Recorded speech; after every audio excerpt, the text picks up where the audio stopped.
Okay, today we're going to show you how to log in and create a FamilySearch account. If you already have an LDS account, then you really don't need to do this, but this is for those that do not have an account. So we'll log into my browser. We'll go to my Google Chrome browser, and then I will log into FamilySearch.org. I've got to type it right.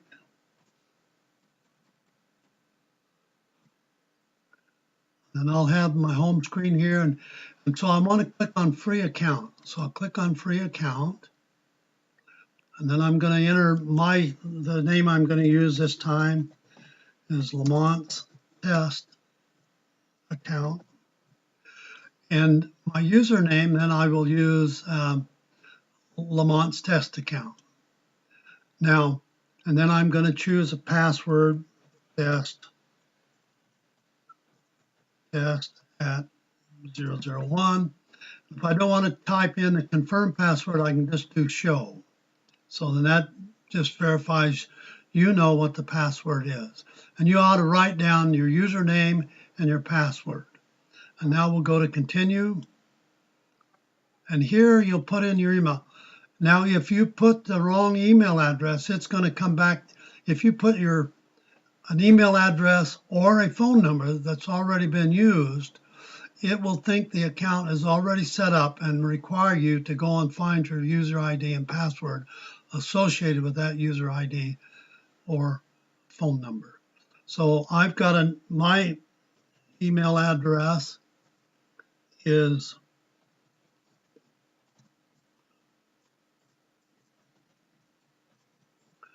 gmail.com. So I'm going to have that done. But if you're working in the family history or something and somebody has a mobile phone number, it may be better to use the mobile phone number because trying to get to their email address is not always easy, whereas the text message coming to their phone might work better. So I'm going to continue. Okay, and now this shows me my contact number that it's using. I'm going to fix that. And I'm going to get rid of that space. So contact test account. And I'm going to say I'm male. I'm going to select the country. And now this throws me off about every time. This is an alphabetical list. However, the United States is located at the top because it is the most frequent one used by us. So we would click United States. And then we would come down and enter our birth date. And so if I go in and enter March, I'll just say March 13th, and I'll say that it's 2008. You'll notice that it's not going to let me do that for 2008 because of the 13 or younger can't do this. So I have to put in my right birth date, March 13 to 1984. That's not my right birth date either, and if I'm a member of the church, but I don't know my email address, I can go ahead and say, I'm a member of the church, but I don't know my email address. And by so doing, you'll have actually the same access to the system as a non-member does until you finally provide the email membership number. And so now I've entered that, and I'll create this.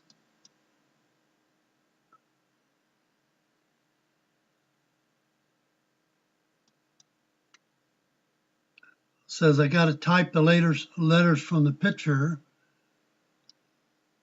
and I thought I did. Maybe I need to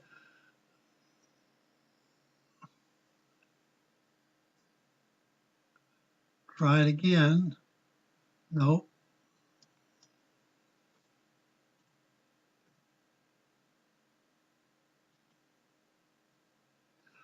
Well, I can't tell what those letters are.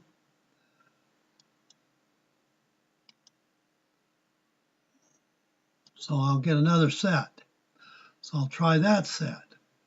RUBS.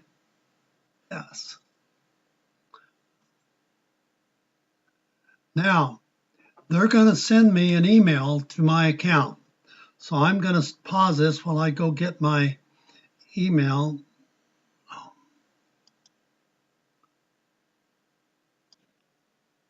Okay, now you see what my email looks like here.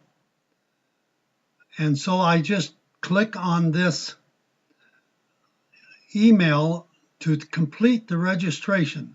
So when I click on complete,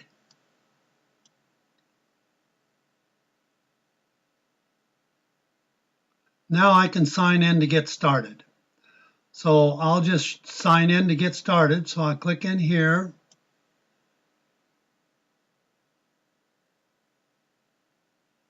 And here I can key in my user's name, which was Lamont's Test Account, and my password.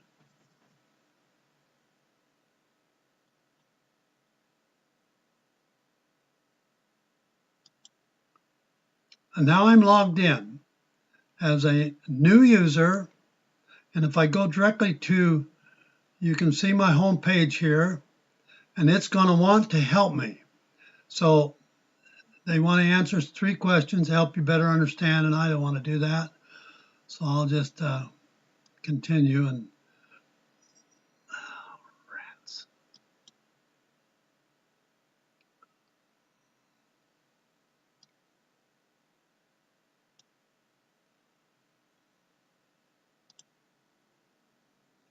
Okay, since I'm new, they have a getting started with family history or we'll just click the getting started with family history.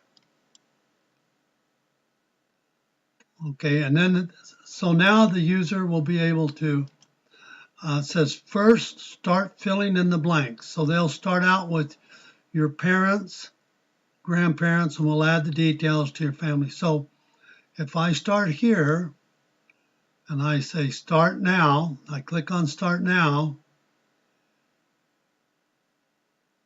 it starts with family booklet where now you can start entering the name of your father here.